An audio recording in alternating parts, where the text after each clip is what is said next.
Hey guys, I know you like, what is up with this Paris girl? Why is she on so early? Cause I want to be. um, I was going to do a pre-recorded session, but I was like, you know what? I'm gonna come on a little early, and I was gonna just say about something what we talked about before, but I said no, I got something to talk about. Y'all know I do a series. Hey, Uncle Jerry, love you. I know I talk about a series every month. And I was like, what can I talk about? I just finished up depression. I just finished up anxiety.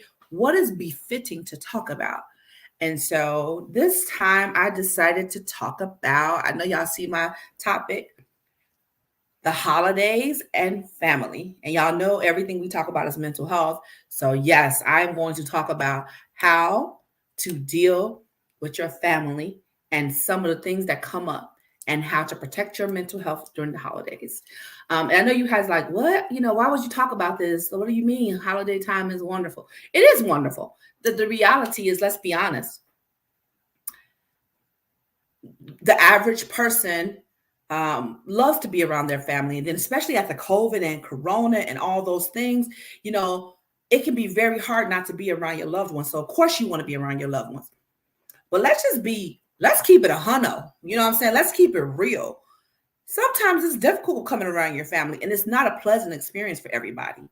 Now, this is going to be somewhat hard because people are like, well, parents, you're insensitive. Some people have lost their mothers, their fathers, their family, their kids, certain things that happen. It's maybe not the right time to talk about this, but I think it is. Let me tell you why.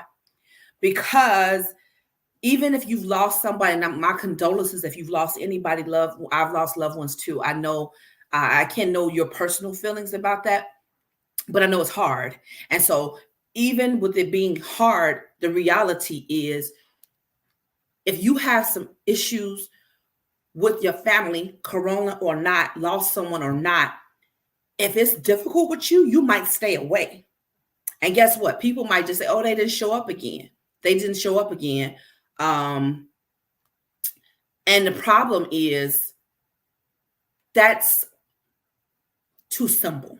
You're not trying to figure out the issue, right? Hey, Yolanda girl, you're not trying to figure out what the real issue is. All you're saying is, oh, they don't want to be, they're not family orientated.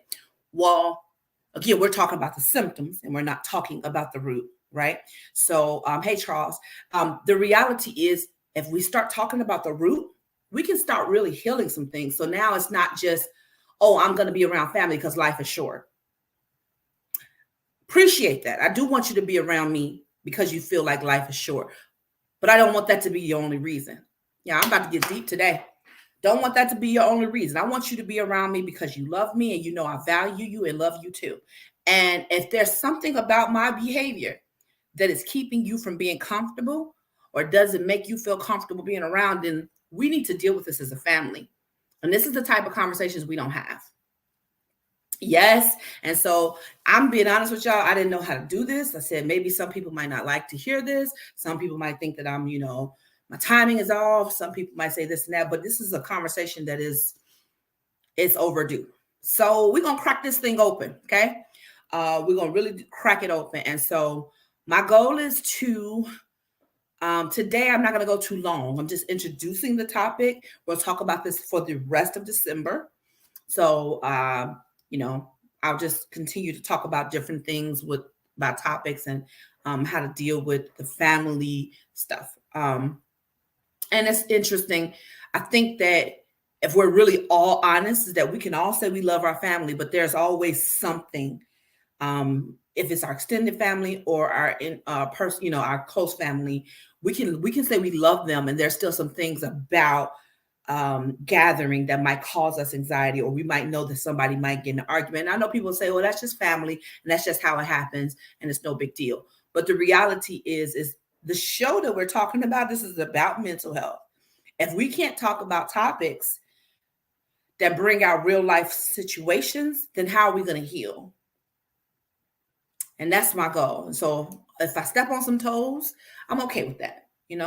But if I can help somebody out, if I can help somebody to not avoid their family and be around them and know how to deal with them if they have depression or if they deal with anxiety and they don't know how to deal with these things from the past.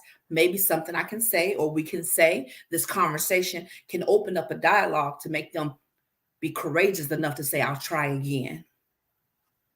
I'm just saying, because y'all, you know what we can do? We can talk about that one cousin or that one auntie or that one uncle that won't show up at nothing. We can do that. We can do that again this year and talk about that person. Or what we can do is say, you know what? Maybe if we make an environment that's conducive for them, maybe they'll try again. And maybe it's not us at all, but maybe let's see what we can do to reach out, because we do want our family to be strong. We do want our family to be united, right? Listen, and again, this is, so disclaimer, not talking about my family, not talking about any situations I've heard about. I am talking about families, period. If you go and look at any psychology book, y'all already know that's what my major is in school right now. They'll let you know about 45% of people are stressed out during the holidays to go see their family. So much so that there's a lot of people who just opt out now. They're like, nope, that's too stressful, not doing it. I'd rather go on a trip. I'd rather stay at home and look at my wall. I'd rather do a lot of other things. But if I have to go to my family's house, now I'm good. And so what we think, this is how we think. What we think is they just don't care, or they don't love their family enough. But the reality is, if we care to look a little deeper, we'll start to see there could be other reasons. And some of it can have nothing to do with the family, or it could have everything to do with the family. The reality is just, open your mind into these conversations so we can figure it out. You might have somebody that's dealing with deep depression, clinical depression, and you can look at them as the black sheep, but don't actually reach out to check in on them. Don't open your arms and say, hey, I just wanted to check in. You want to ride with me to the family gathering? We would love to see you. Sometimes just that type of extension can help bring you guys closer together and heal some wounds that you might not realize have been there. I'm going to help you guys by the end of this month. I'm going to give you some goals. For the end of this month, we're going to talk about things you should not say. Jesus, some things you should not say at family gatherings. Some questions you just should not ask. We're going to talk about, certain type of confrontations we might just not want to have at a family gathering, and even some certain topics that we might just not want to bring up over the table that can be very controversial. Okay, it depends. And then you also have to know who your family is, because some people can talk about these things and recover well, and then some can't. And then some can say, oh, majority can recover, and then some can feel isolated and just don't feel comfortable anymore, right? And then we're going to talk about some more serious things, because let's to be honest, there are situations where, unfortunately, we have things that happen in a closet in families, and you might have somebody there that's done something really hurtful to somebody else, and they're expected to go and act like everything's okay. And that environment is very dangerous for them. So we'll talk about that and how to deal with that too. So we're just going to talk about all of that during the month of December. Because you know why? Because it's, when it comes down to it, you want to be able to enjoy your time. But I want you guys to enjoy it the best way possible. And with these tips, that's going to allow you to make a decision about what you want to do. Because maybe not going is your best idea. Maybe you shouldn't. Maybe that's the boundary you should put up. But maybe you should go, and maybe you should take some tools that you can utilize to help you figure it out and work it through it, right? Yolanda, you said sometimes you don't come around your family because of the bad negative energy. See, that's what I'm saying. Sometimes that I've heard that, and that's the problem. People don't honestly think about it. They're going to look at you as the negative person. Oh, she just don't care about our family. She doesn't want to be around us. And it's not that at all, but it's almost like, you are protecting yourself, and you're like, I don't want that toxic around me, that energy. And so, sometimes you just do stay away. But you say you can't take the fake and the phony. Listen, sis. And that's what I'm talking about. And I also want to talk about the dynamic that creates that environment as well, right? Let's talk about the psychology around that family dynamic that's created that can be toxic, right? The idea that you got to keep up with the Jones. The idea that you have to look a certain way and present a certain way, especially when you have certain people you want to get together and oh, I want to make it seem like everything is wonderful. I want everybody to think everything is great, and it becomes really hard to exist there when there's not a level of just transparency, or there's just not a level playing field, right? I am a big component of us not having to, especially if we talk about social media, and social media is really bad for this, but social media, you can paint a picture about your life and people believe that's your life. And so if everybody's painting this picture, right? Guess what you can choose to do? When you paint a picture, you can use what colors you want. You can make it as pretty as you want. You can make it as big as you want, as big as, you can do whatever you took to create this picture. And that's your choice. And that's the picture you want everybody to see. And that's wonderful. That's what you do, social media. The problem with that picture is that a realistic representation of what your life is? And if it's not, then we need to go to figure out what that's about. Why do you feel like you need to do that, right? Don't get me wrong, everybody embellishes a little bit, but to a point where you've literally created another whole life for you. And then you're trying to like fortify it and keep it up. And that's what we talk about. Don't keep up with the Jones, right? Everybody wants to look like they're the happiest. Everybody wants to look like they have the most money. Everybody wants to look like they are the most supportive. And not enough people are just wanting to be them. Meaning, this is me. I might not always advertise the bad, but I'm not going to embellish or overreach the good. And some days I'm going to tell the bad because I'm human. Just like some days I'm going to tell the good because I'm human. But more importantly, I'm not trying to compare anything that I'm doing. I'm literally showing up as myself. Hey, Jamie, I'm showing up as myself to stand flat-footed in my truth, right? And so just as we just talked about for social media, I want us to do the same thing in our families, right?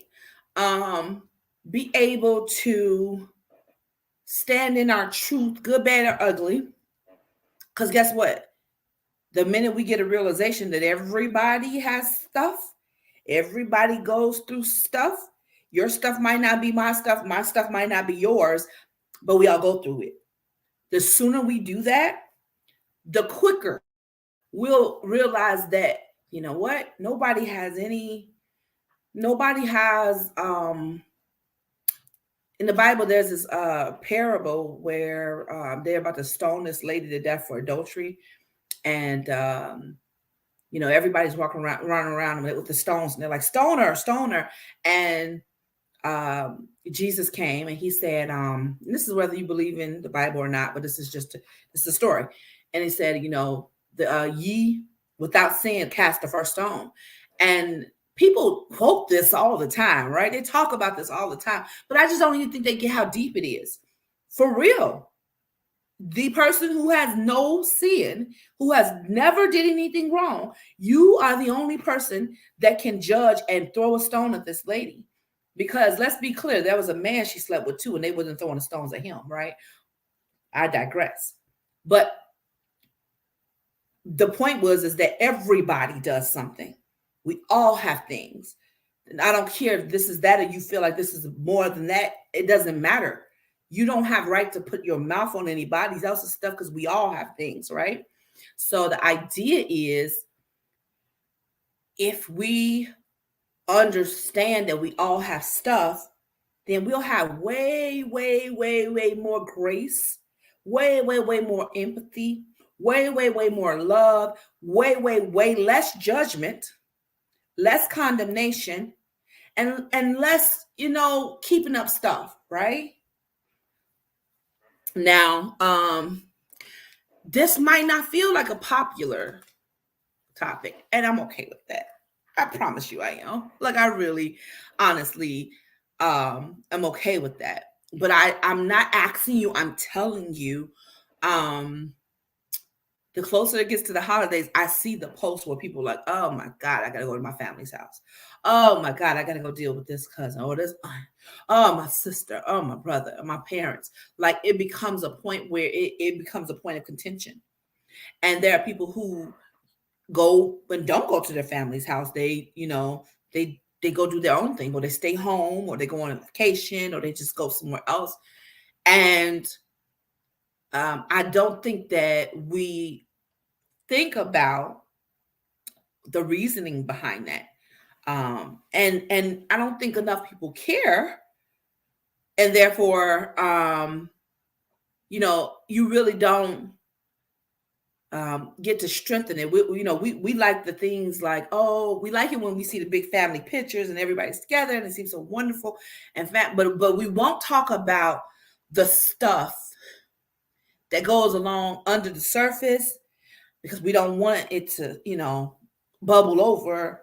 And the reality is that if we don't talk about it and deal with it, sometimes it will bubble over, and then that contributes to the problem. You know what I'm saying? Yolanda, you said they be in your business. Listen, sometimes they be like that, girl.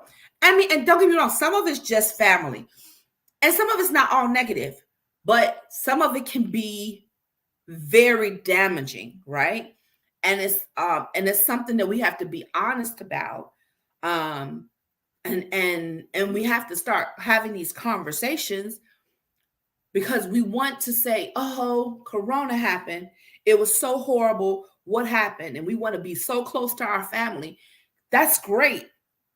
But if we don't deal with the issues that kept the family from staying close in the first place, it's not going to last long. I'm sorry. And I'm here to say the unpopular opinion that people won't say. I'll say it. If we don't deal with the issues that have the family not as close as they should be in the first place, just because people are dying or people are sick, that's not going to keep people together long enough. They have short memories. So yeah, they'll feel bad about not being around family, like, dad, uncle so-and-so died, or cousin so-and-so died. Man, this is hard on us. Let's get together and be close. That's only going to last so long. It's only gonna last so long. Then those real issues that you dare not talk about, that things we put in those, that what we call them, the skeletons in the closet, or what do they call that? Family business. The idea that you can't say certain stuff, you can't talk about certain things. That those skeletons will come out, and they might not come out how you think they're going to come out, right? They might not come out like that exact thing, but it'll be a root. It'll be of what's the thing called? I'm trying to think of it. You know how you have a big tree and then roots come out and they grow out? It'll be one of the big parts of the root to come out. And if you got a big enough tree that's been there long enough, a root can come out and be, depending on how big the tree is and how old the tree it can be, that root can almost be a whole nother tree and grow a whole nother tree. I don't know about y'all, but I bought a house and the roots went underground and invaded my pipes, and my pipes cracked and had to be, they would have to be repaired. So roots are, roots, we don't really talk about how dangerous roots can be. And see, what y'all doing is y'all dealing with surface level stuff, and y'all not getting to the roots. And because you're not getting to the roots, the problem don't die. And y'all say, well, if we just don't talk about it, it ain't going to erupt. How's that been working for you? How's that been working for you? You don't talk about it, and then you think that it won't surface. How's that been working for you? That's not how things heal. Remember, we talk about wounds? If you do not address the wounds, they will just get infected. They will just get more infected and damaged and deeper. And nothing is actually healed. It gets tender to the touch, and you keep on playing. That arm that you got that wound in is going to have to be amputated, because guess what? It's going to just die. It's going to cause your whole arm to die. It's going to spread. That's what's going to happen if you don't deal with it. So what sometimes you guys see that erupts at these family holidays or these events is that we never dealt with what happened 25 years ago. We pretended like it was not a big deal. We didn't get to the root of it. And because we didn't, it grew other roots, and it grew into other little trees. And so something that might have been a trust issue starts and turns into, those other issues. And it turns into anxiety for that person, and depression on that end for that person, and rejection on that end for that person. I never felt like I was really a part of the family on that end. And listen, girl, you said it goes down onto these children. That's it. That's the part. That's the part. That part right there. That part right there. And you don't even realize that you're sowing those seeds.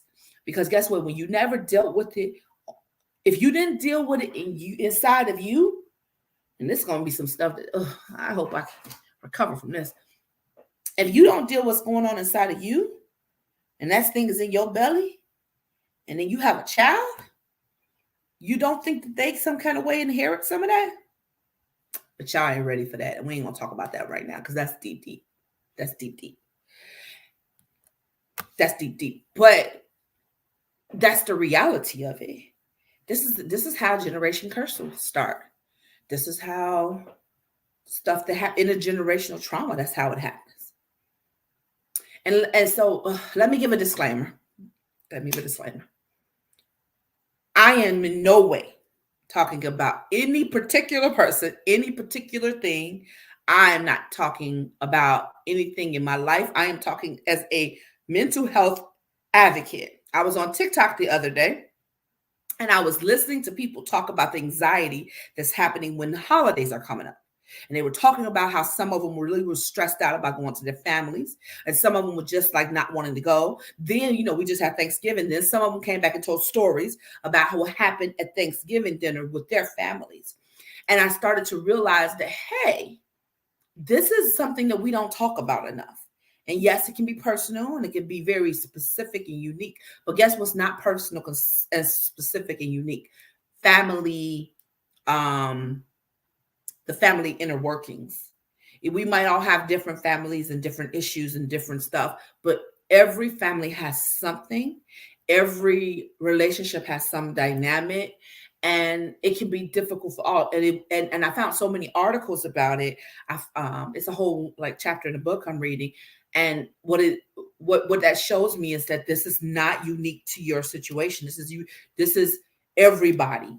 And so let's not get so distracted by the idea, oh, well, Paris, it's Corona and we want to be around each other. Great, you should. I want everybody. Listen, I want to be around all my family. I want everybody to be around each other. That's amazing and wonderful, great.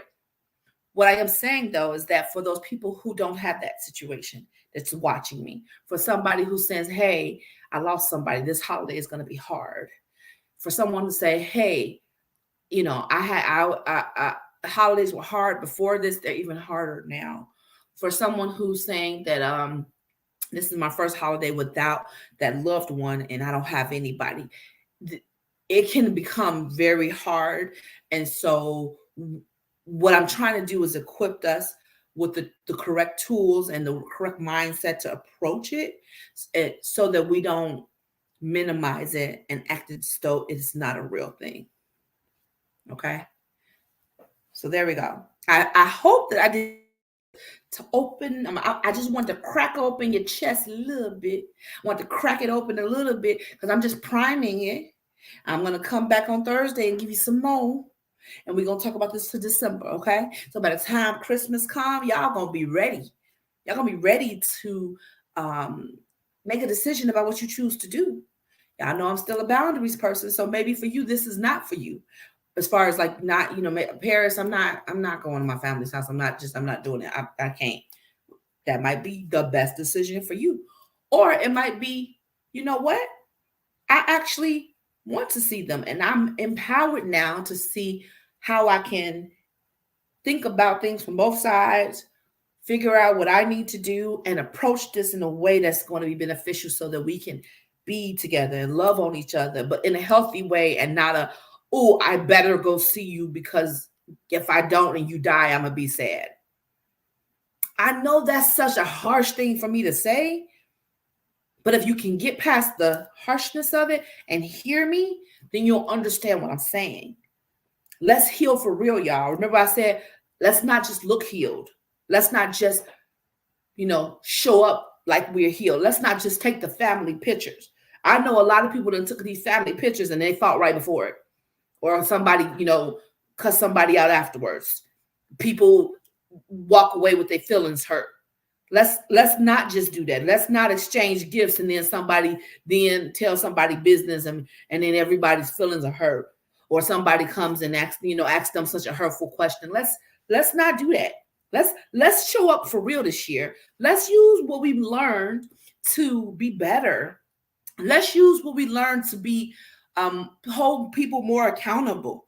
Let's use what we've learned to be better for ourselves. It's certain things that I used to do that I will never do again, that I didn't realize was a thing until I started studying and being more self-aware and realizing how what I say can affect different people, right? Like, remember I told you everything that you do to hurt somebody is not intentional. And so this idea that you never have hurt somebody's feelings is unrealistic. Matter of fact, let me tell you this. If you are born and you're over the age of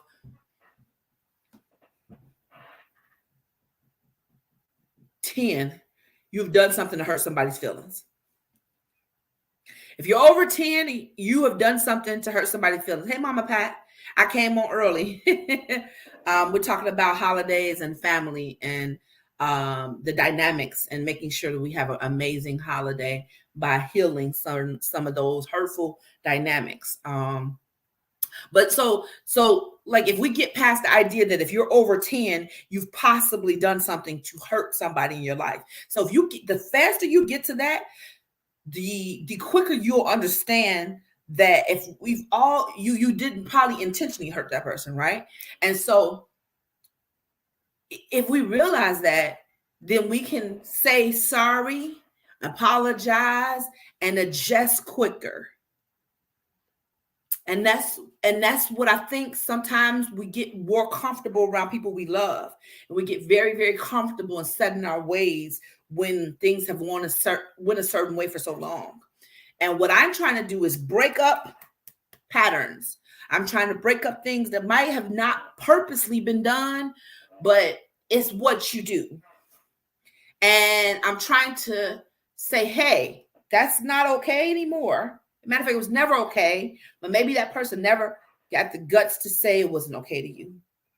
Maybe you've said something for so long, they just learned to take it. And then you might have unintentionally created a toxic relationship with that person and have set it up for them where they now walk around expecting that or anxious about that being one of their interactions, because whether you acknowledge it or not, your family is your first set of interactions.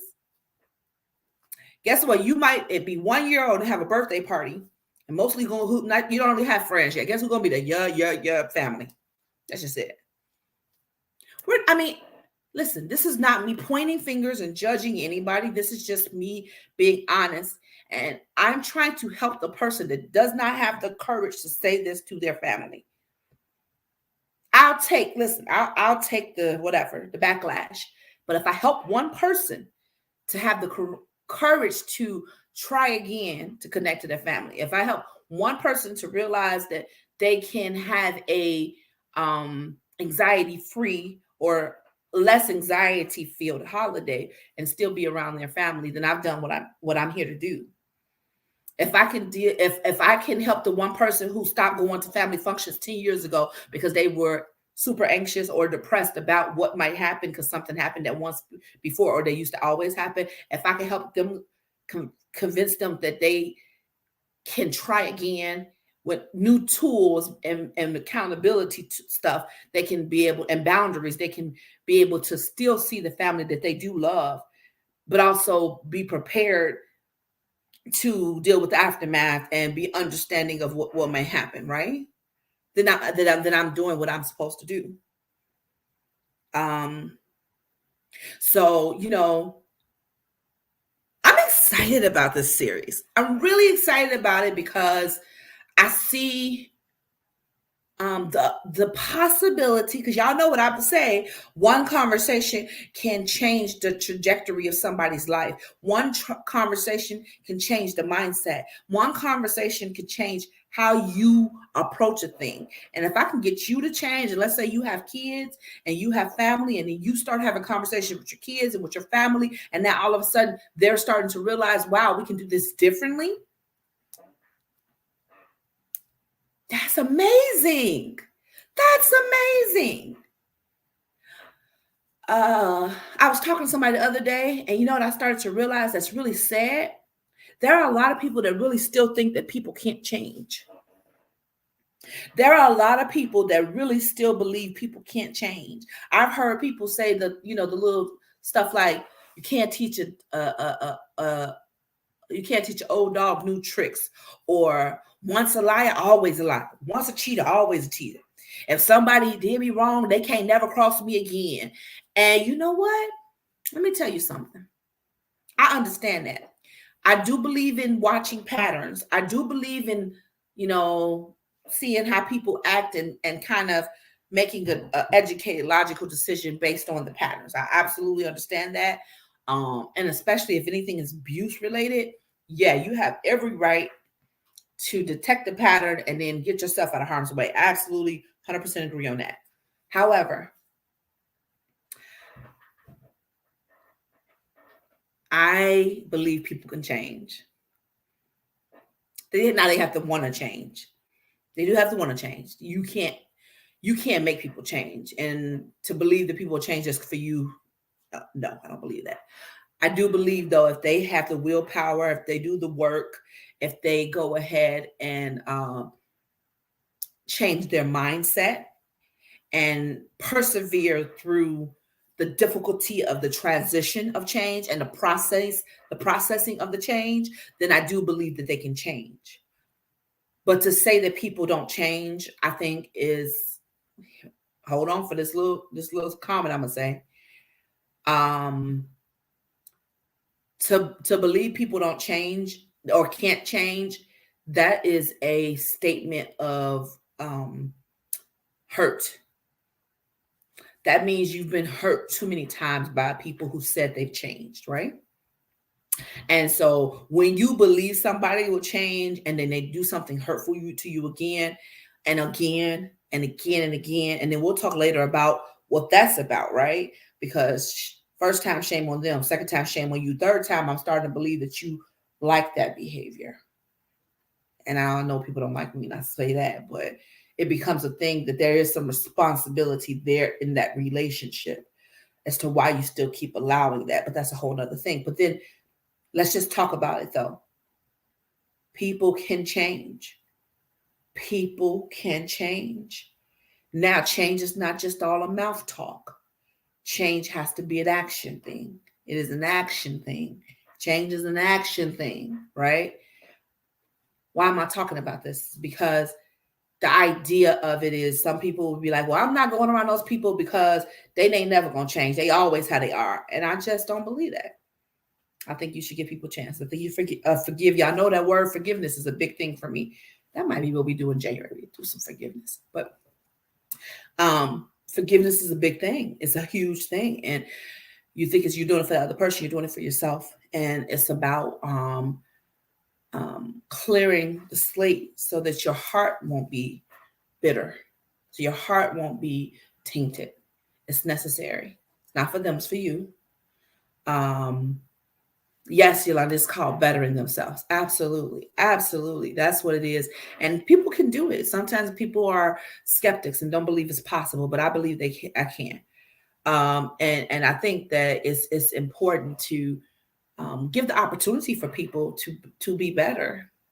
It's a whole process. I'm not saying it's easy. I'm saying that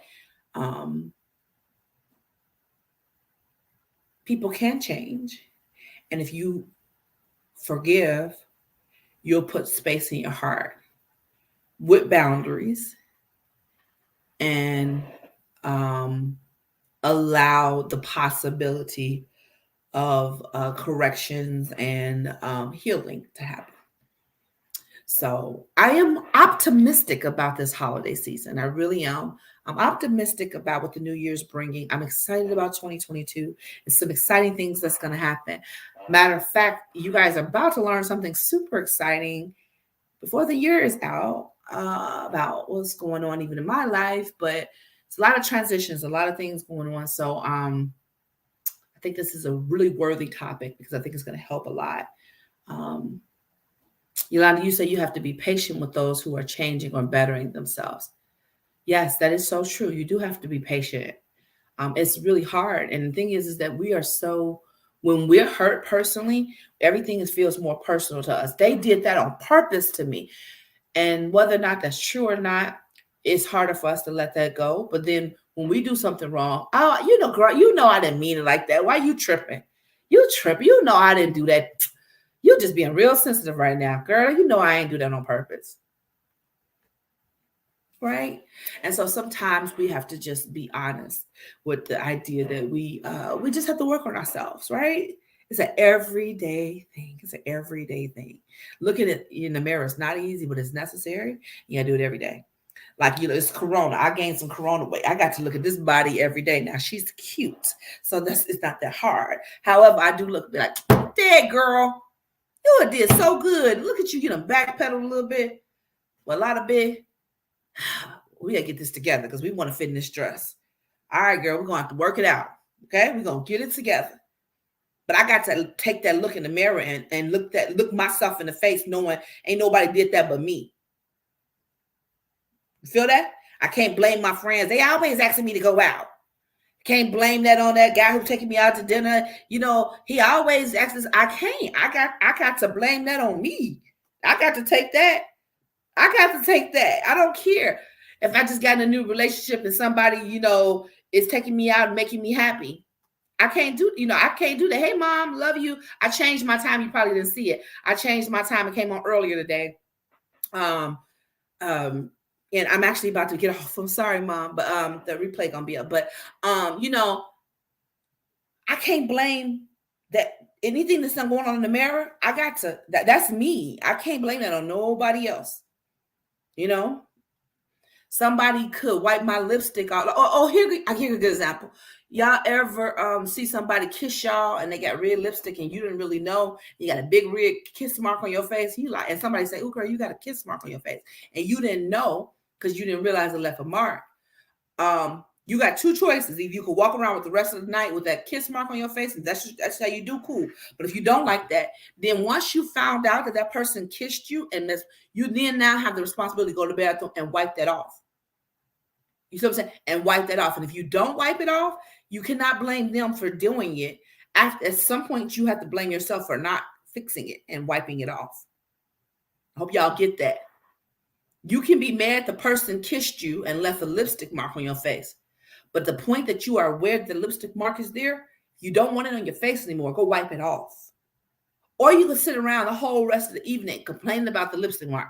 I can't believe she kissed me on my face. Oh my God. She know her lipstick gonna be like that. Oh my God. Why she do that to me? Ugh, I can't stand. You know how she is. And now you look crazy. Because I'm gonna look at you crazy if you do all that. Because I'll be like, why don't you just go wipe it off? Well, I didn't put it on there. So if you don't want it on your face, then we'll go wipe it off. It's simple. It's simple. Y'all know I'm a little silly. But that's what I'm talking about. I'm just talking about us understanding how we can shift and change the narrative. I love my family. Y'all love y'all family. Corona happened. So many people lost their family. It is the worst thing ever to lose. I know somebody who just lost their mother. I mean, oh my God, it's so much loss. It's incredibly hard to even stomach.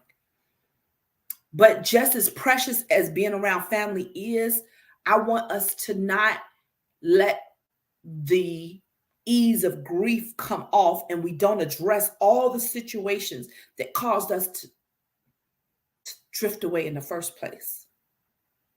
Don't allow this pandemic and what it's done to push us together once things ease up a little bit. Don't allow it to not allow us to fix the things that maybe didn't keep us as close as we should have before it. Let's stop saying, oh man, I wish we were closer. And then we only see each other at funerals still. We only see each other at weddings and funerals. Let's not continue to foster that environment. And if you don't think you're fostering, that's okay. Just start to think about something you can do to make it better, because nobody's perfect, right? So even if you don't think you're doing anything to foster a environment that's keeping anything that's going crazy about, that's fine. Let's just figure out something that we can do this better. One of the things in my job we come up with is goals to increase. Even if you're doing amazing, if all your audits are exceptional, well, even with that, no one's perfect, so they can't give you exceptions across. That means there's no room for growth. So there's always a goal. There's always something we can do that makes it better, that takes it a step higher. There has to always be something. So I'm going to challenge you to say that, you know what, Paris, you completely off base. My family functions are amazing. We all love each other. We have no drama ever. There's no problems. We don't get into arguments. We just sit and love on each other. That is amazing. And if that's your truth, that's awesome. Then take it a step up and figure out what you can do to support each other in their mental health higher. And if you don't know, I'll help you this month. I love you guys. You're amazing. Thanks for rocking with me. If you're just now coming on, I started at about 5:20 something, and I'm gonna get off now. I might just be starting to mix up the times. You know why? Because why the heck not, right? I'm just gonna start mixing up. We'll see. It's finals week for me, y'all. Keep on praying for me. Oh yeah. Let's see. This is the first time I came on since I think I came on one time. I want to remind you guys, if you have not signed up for the free ebook I had on healing from the residue of the pandemic, make sure that you go ahead and go to my website. It's scrolling across the bottom of the screen, www.parispjohnson.com. If you go on there, you can sign up for the mailing list and get a copy of the free ebook, Healing from the Residue of the Pandemic Using Self-Care. You need that. You don't even realize how much you need it, and it's free. That's my gift to you guys this holiday season. Also, I did a Black Friday gift bundle on a course that I'm offering called Emotional Intelligence. It's about mastering your emotions and understanding that once you begin to master your emotions, you'll master your personal life, your professional life, your relationships. You'll just be prepared to take on what 2022 is going to throw at your way. You need this course. It's a 6-week course. It starts in January. It's going to start January 3rd. If you missed the bundle, that is okay. You can still sign up for the course. It's going to be a reflective workbook. We're going to have a live session every week. Y'all, I got a couple of more slides to let you. I just want you guys to get healed in that area. And I know that's going to help a lot of people. When you get clear about the emotions and how to not let your emotions control you, baby, you done hit something, okay? You done hit something good in life when you realize how to not let your emotions control you. So I'm telling you guys, you want to sign up, okay? I even tell people, I had one person gift this to his sister, and I thought that was super dope. And his thing is that she takes care of everybody else, and he wants to make sure he invested in her so she can finally get something for herself. I said, that was so sweet. That was so dope. So, hey, maybe it's a Christmas gift for somebody. It doesn't start to January 30th. You can buy it all the way up until then. But if I was you, I wouldn't wait, because I'm not going to let it be a full class. It's going to be a very intimate, small class. So we can do some of this work, y'all. We're going to get some of this work done. But anyway, I love you guys. I appreciate you guys rocking with me as usual. You guys have a good rest of the evening. Don't forget, do not forget, you are enough. Oh yeah, the shirts and the t-shirts are and the sweatshirts are still on there. Hey, Crystal girl, I'm sorry I came on early. Please catch the replay, Crystal. It's gonna be amazing. Catch the replay. But yeah, you guys definitely check out my website, www.parispjohnson.com. I have 2 shirts that's 2 different colors, a green one and a blue one, and one is a V-neck. I'm gonna put those up on the site. I was having problems earlier this week. We're putting them on the site, but I will have them up there. If you want one, before I put them up there, just inbox me. They're $25. And they say boundaries get you some. Remember I told y'all about that one? That's the shirt I had on. So definitely go ahead and check that out. I love you. I love you all. And if you guys are just coming on, again, catch the replay. I came on a little early, so I definitely want y'all to check this out. And I'll be back Thursday. Meet me Thursday. It might be a little early too. We'll see. Who knows? It's finals week, y'all. Give me some grace. Okay? It's finals week. Give me a little grace. All right? I love y'all.